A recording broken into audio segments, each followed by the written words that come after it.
este semiciclo positivo. Acá pongo un imán invertido que me dé un polo sur y que me dé en el aire esa inducción.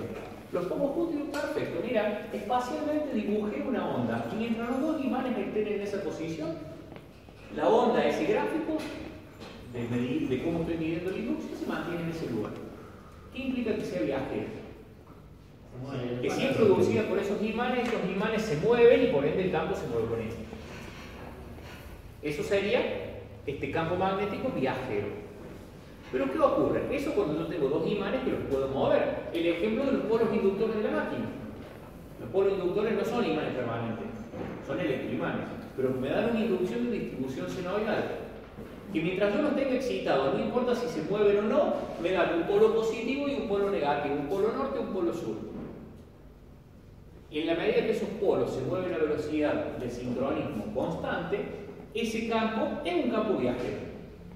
Ahora, el campo de la reacción de inducido se produce por las corrientes que circulan en el arrollamiento estatórico. El arrollamiento estatórico es fijo o móvil.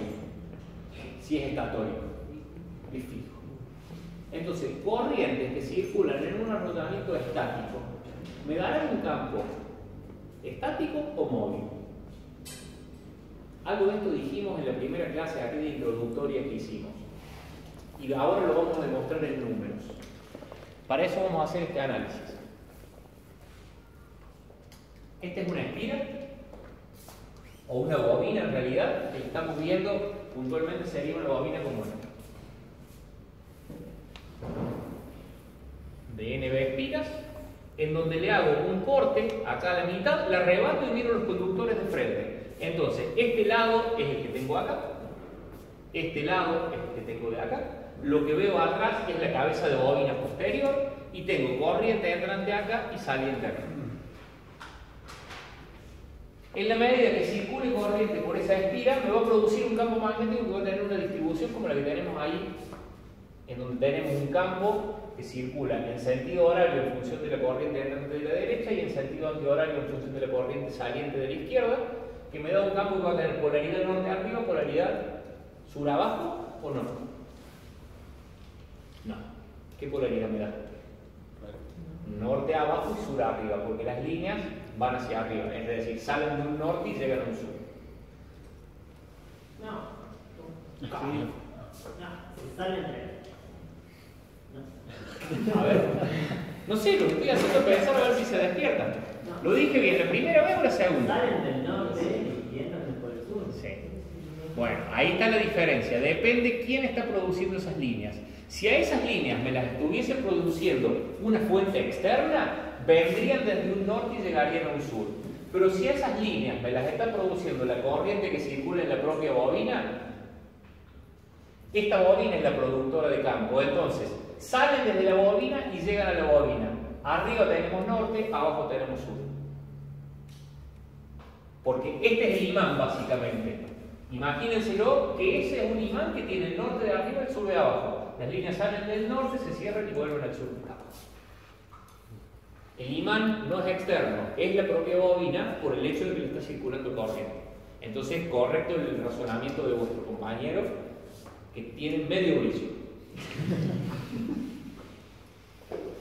La amplitud de ese campo, si lo queremos dibujar en función de que afuera no tenemos campo o lo despreciamos por el momento y está centrado dentro de la bobina, es NB por I máximo. ¿Por qué NB por I máximo? Porque tiene una doble variación. Si yo tuviese una sola espira, sería una espira por corriente. Si tengo 20 espiras por corriente. Pero esa corriente es alterna. Entonces ese NB por I máximo es el máximo valor que puede llegar a tener el campo cuando la corriente pase por su valor máximo. Cuando la corriente pase por cero, ¿qué valor va a tener ese campo? Cero. Desaparece.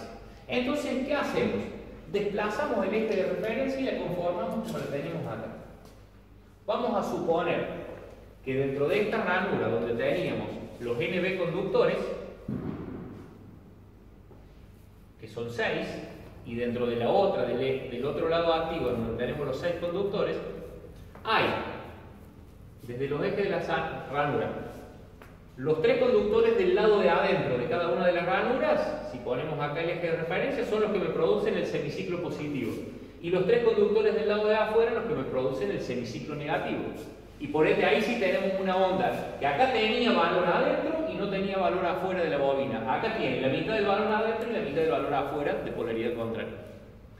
Esta onda cuadrada, rectangular, puede ser descompuesta por Fourier y podemos encontrar cuál es la amplitud de la sinusoide que sea capaz de reemplazarla. El primer armónico, que tiene igual frecuencia y por ende es representativa. Y podemos buscar la que tenga exactamente cobertura de igual área. ¿Para qué? Para que tengan el valor medio. Y al tener el valor medio produzcan el mismo efecto y las podamos hacer equivalentes. Entonces vamos a tener una onda senoidal representativa de la onda rectangular que va a tener una amplitud θ máxima. Y una onda rectangular que va a tener una amplitud máxima nB por I máximo sobre 2. Y a eso le aplicamos Fourier y queremos encontrar qué valor tiene esa onda senoidal. Y nos encontramos con que la amplitud θ máximo termina siendo 0,9 por nB por I, en función de que operemos, ya acá hablamos de la corriente eficaz, acá hablamos de corriente máxima. Cuando hacemos este desarrollo nos encontramos con que nB por I por seno de omega t. ¿Por qué por seno de omega t? Porque la corriente no es constante, no es continua, es alterna. Entonces la corriente, si vamos acá a la función de alfa que usamos para integrar, es nB por la corriente instantánea dividido 2. La corriente instantánea es I máximo por seno de omega t. Depende del instante en el que nos paremos, vamos a tener diferentes valores de seno de omega t. Y después la corriente I máxima a raíz de 2 por I. Por lo que terminamos llegando a esta expresión, 4 sobre P nB por I instantánea dividido 2, y en donde si hay instantánea la reemplazamos por todos los despejes que hicimos antes, 0,9 nBi seno de omega t. Esa es la onda producida por una bobina. Pero esa es la variación temporal en función de cómo va a variar la corriente senoidalmente dentro de la bobina y va a variar el campo magnético senoidalmente. ¿Me vienen siguiendo hasta ahí? Hay que agregar otro factor más. Si yo me paro como eje de referencia en el eje de la bobina y tengo el eje positivo hacia la derecha y el eje negativo de espacio hacia la izquierda, este que teníamos acá, la onda, más allá de que senoidalmente en el tiempo varía hacia arriba y varía hacia abajo, hacia los costados, ¿qué tipo de variación espacial tiene? Me paro acá, tengo el valor máximo. Me muevo hacia la derecha, comienza a decrecer. Me muevo hacia la izquierda, comienza a decrecer. Cosenoidal. Entonces, si yo tomo el eje de referencia vertical coincidente con el eje de la bobina, tengo que la onda varía temporalmente en función del seno. Porque esto es I seno de omega t. Quiere decir que si yo me paro acá en el medio, la onda va a crecer senoidalmente en el tiempo hasta el máximo, va a decrecer hasta 0, va a crecer hasta el máximo negativo, va a volver a 0 y así sucesivamente. Eso en el tiempo. Y hacia los costados en función del coseno del espacio. Entonces eso nos lleva a la próxima expresión, en donde de repente la onda está multiplicada por el seno de omega t y por el coseno de x por pi sobre t sub p. ¿Qué es el coseno de x por pi sobre t sub p? Pi es la variación angular que tenemos hacia los costados. Por x sobre t sub p, porque t sub p son los centímetros que corresponden a cada pi. Entonces cambio de escala, dejé de trabajar en radianes y pasé a trabajar en centímetros, y entonces trabajo con x en centímetros desde el eje de la bobina hacia un lado o hacia el otro. ¿Y qué es lo que estamos viendo? Si yo me paro en el eje de la bobina, voy a ver una onda que está en 0, crece, crece, crece, crece, crece, decrece, decrece y crece negativamente. Y así va y viene hacia arriba. Hasta el máximo, si estoy en el eje de la bobina. Si me corro un poquito a la izquierda, va a llegar hasta un máximo, pero que no es la amplitud de la onda, sino hasta este máximo. Y va a bajar hasta este máximo negativo. Y si me muevo más a la izquierda, va a estar acá. Y si me pongo en el eje de la bobina, ¿qué pasa? Espacialmente no tengo más campo. Estoy dentro del conductor. Entonces, temporalmente el campo crece, decrece, se hace negativo y vuelve a 0. Espacialmente lo mismo ocurre, pero con diferentes amplitudes. No llegamos, la elongación máxima lo obtenemos solo en el eje de la bobina. ¿Por qué? Porque es una onda de distribución cosenoidal la que estamos suponiendo. para que sea coincidente con la que producíamos con los polos inductores. Esto representa básicamente un campo alterno monofásico que es senoidal en el tiempo, en un instante cero, en un instante máximo positivo, cero de nuevo, máximo negativo, y cosenoidalmente en el espacio, pero que está fijo. ¿Qué quiere decir que está fijo? Siempre el máximo valor se produce en el eje de la bobina, ya sea para arriba o para abajo, positivo o negativo, norte o sur, pero no se cambia de posición. Si la bobina está quieta, ese campo va a cambiar su magnitud, pero nunca se va a cambiar de lugar. ¿Es una onda viajera? Una onda viajera es una onda que mantiene siempre sus amplitudes y que se desplaza.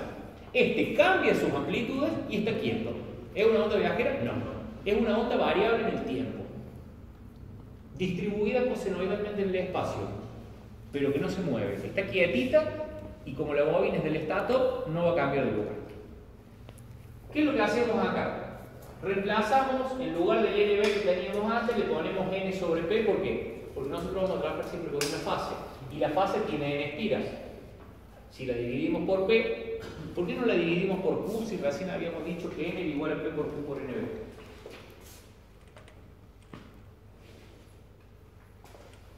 ¿Por qué acá decimos NB es igual a N sobre P y no aparece Q? ¿Qué era Q? La cantidad de bobinas por polo de ranuras por polo y por fase cuando teníamos un arrollamiento distribuido. ¿Este arrollamiento es distribuido? No, es una sola bobina, no estamos ni siquiera hablando de una fase. Pero como vamos hacia eso, ya metemos N sobre P para que podamos hablar de lo que en el futuro va a ser una fase. Ahora, esta onda, esta distribución que obtuvimos acá, de un campo que temporalmente va a llegar a un máximo y espacialmente se reparte de manera cosenoidal, es para una bobina de una fase. ¿Qué pasaría si trabajamos con tres bobinas iguales desfasadas 120 grados cada una de ellas? Es decir, ponemos acá a 120 grados otra bobina igual y a otros 120 grados otra bobina igual.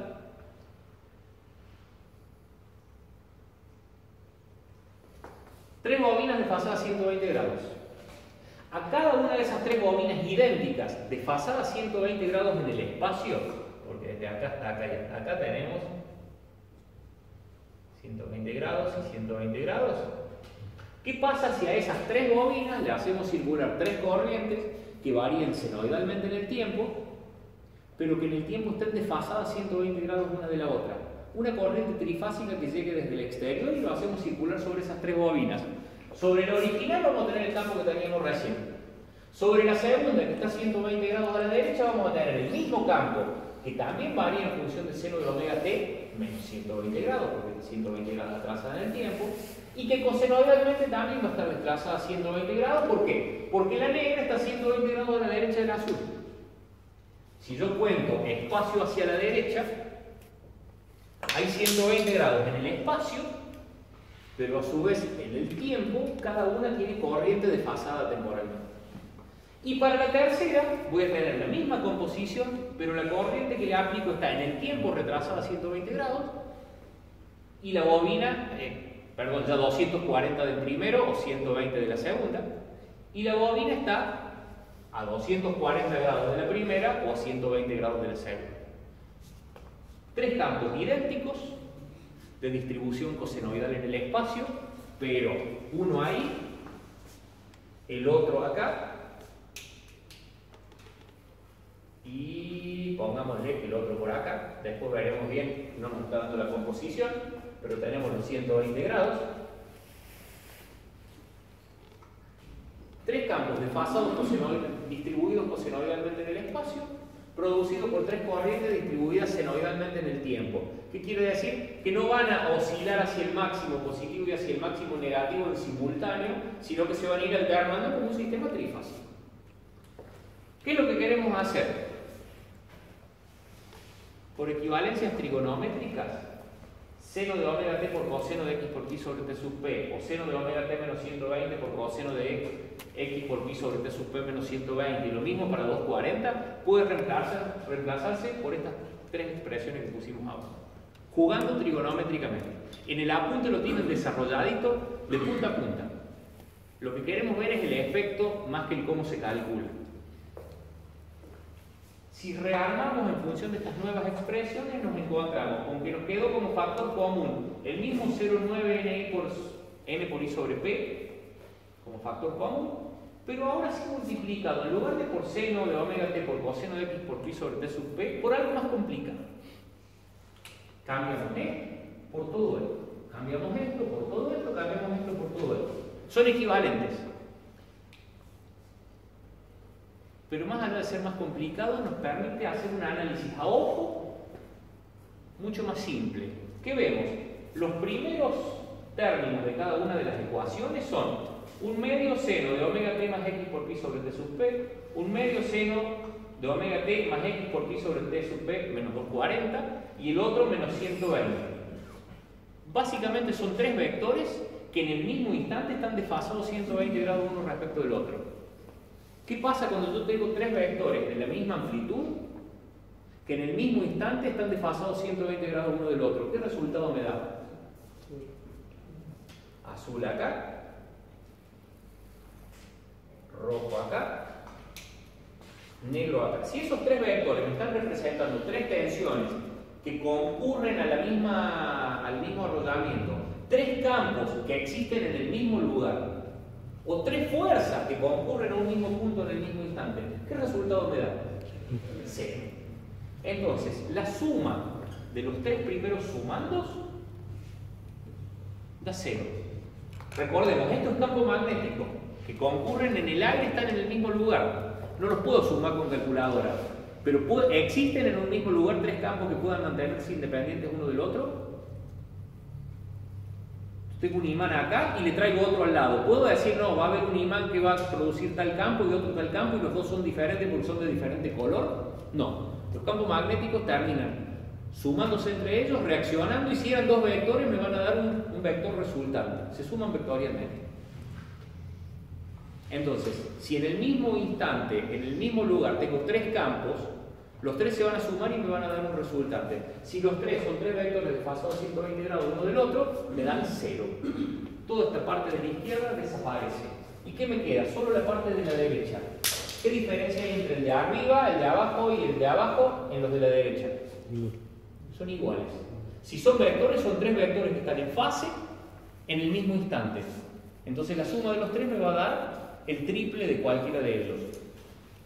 Un medio de seno de omega t menos x por pi sobre t sub p más un medio me va a dar 3 medios. 3 medios seno de omega t menos x por pi sobre t sub p multiplicado por el factor común que teníamos allá.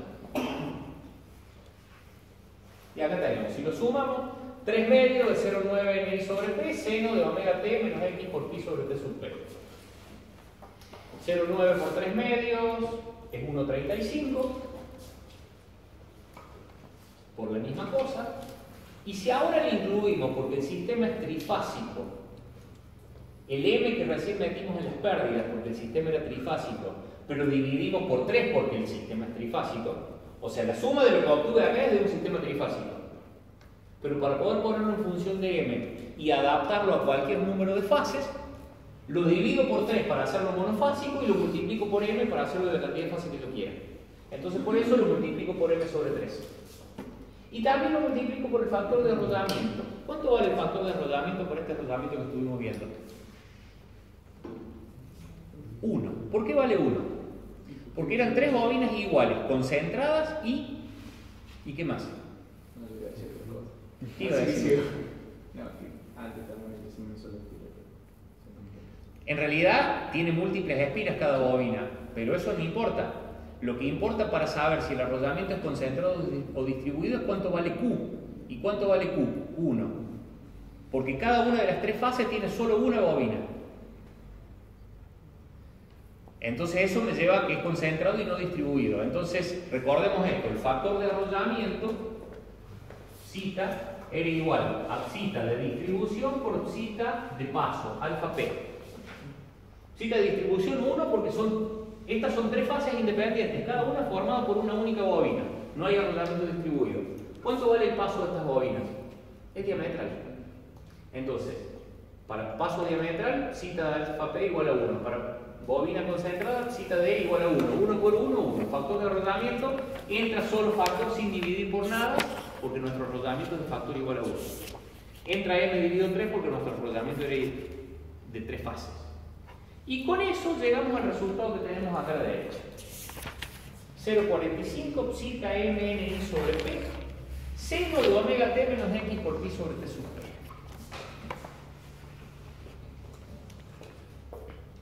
¿Qué será eso?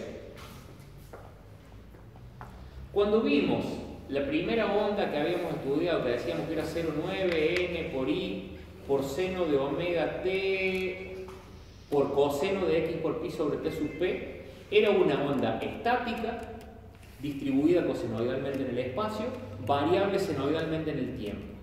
¿Esta cumple la misma condición? No. Porque la otra era multiplicada por el seno de algo en el tiempo y por el coseno de algo en el espacio. Esta es multiplicada por el seno de algo que contiene las dos cosas. El argumento contiene variación temporal y variación espacial. Me imagino que todos tienen aprobado análisis matemático 2. En análisis matemático 2, ¿a ustedes le dieron ondas viajeras? No, qué lástima. Esa es la expresión de una onda viajera.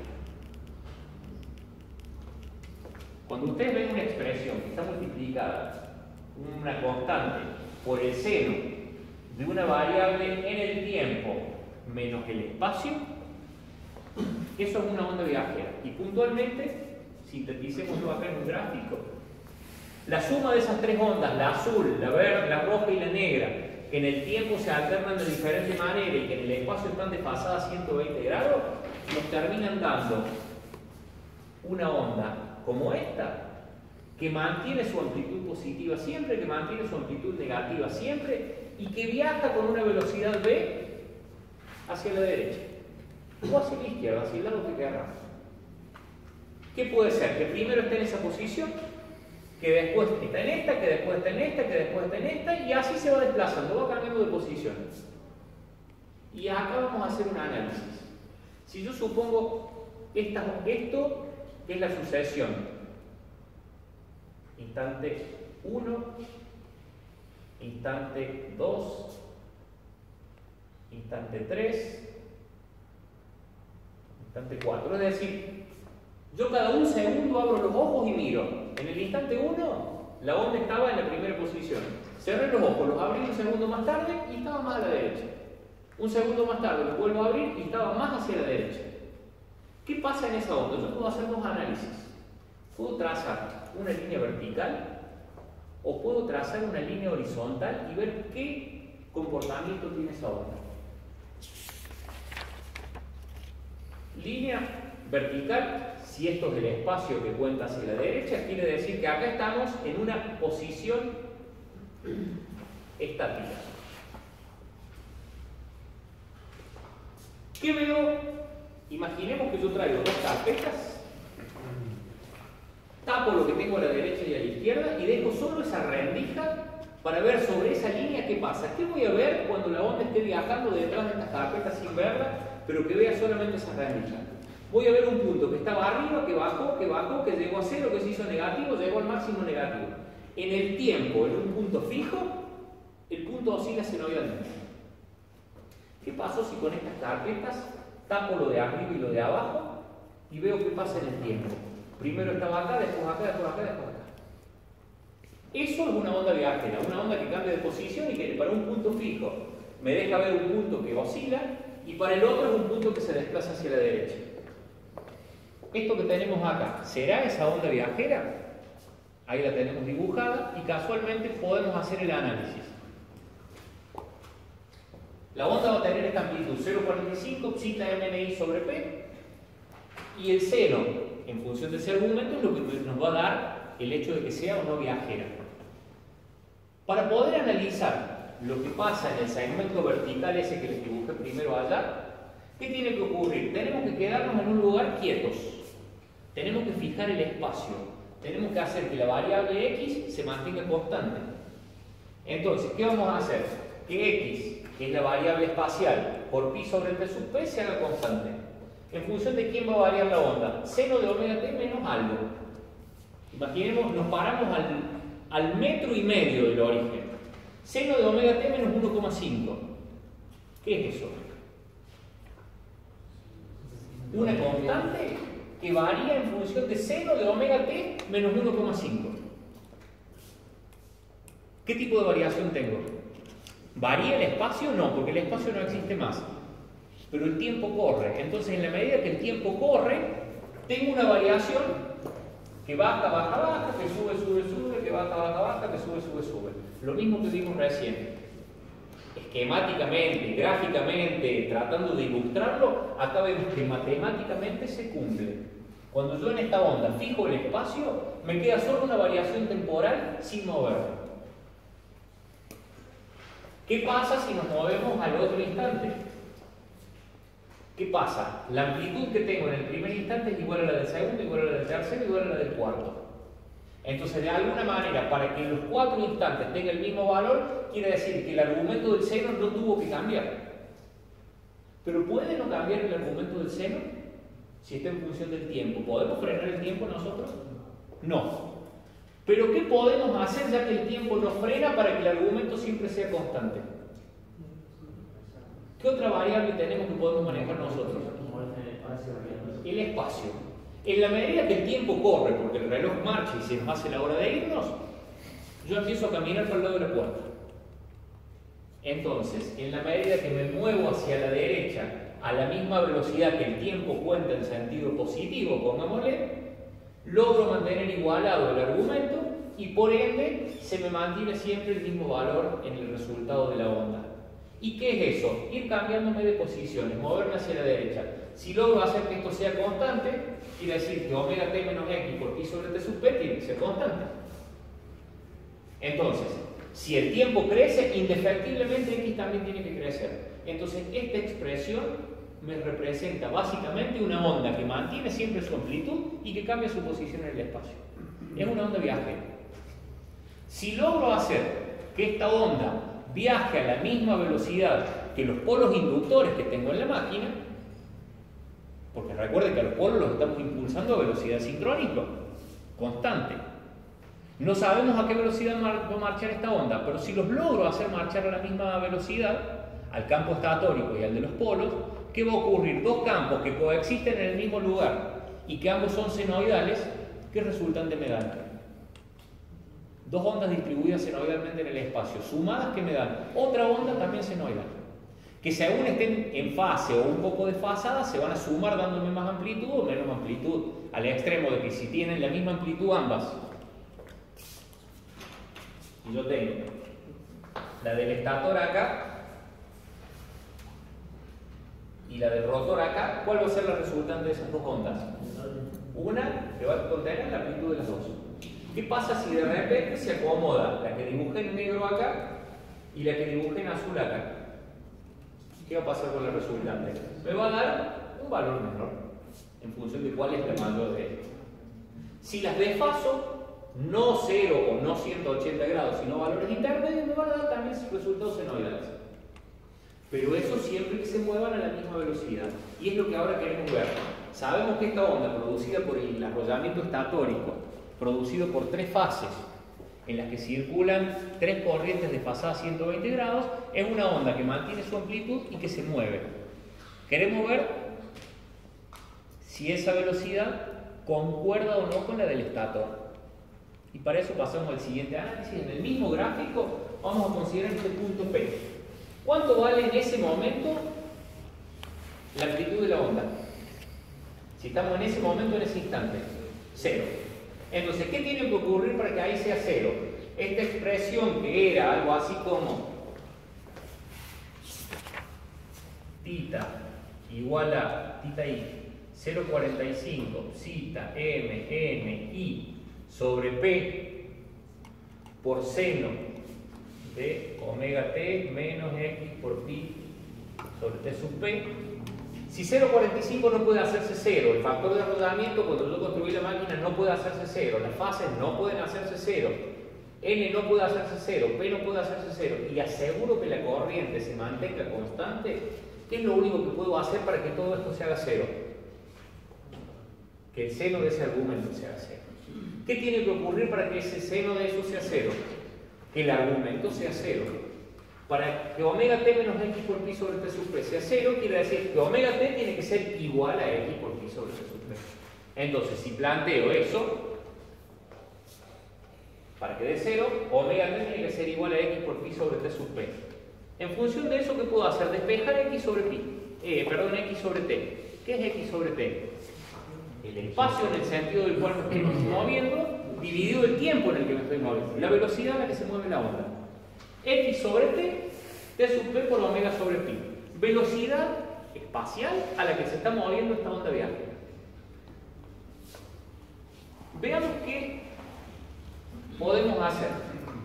Omega es igual a 2 por pi por f. Y t sub p es igual a pi por d sobre 2p.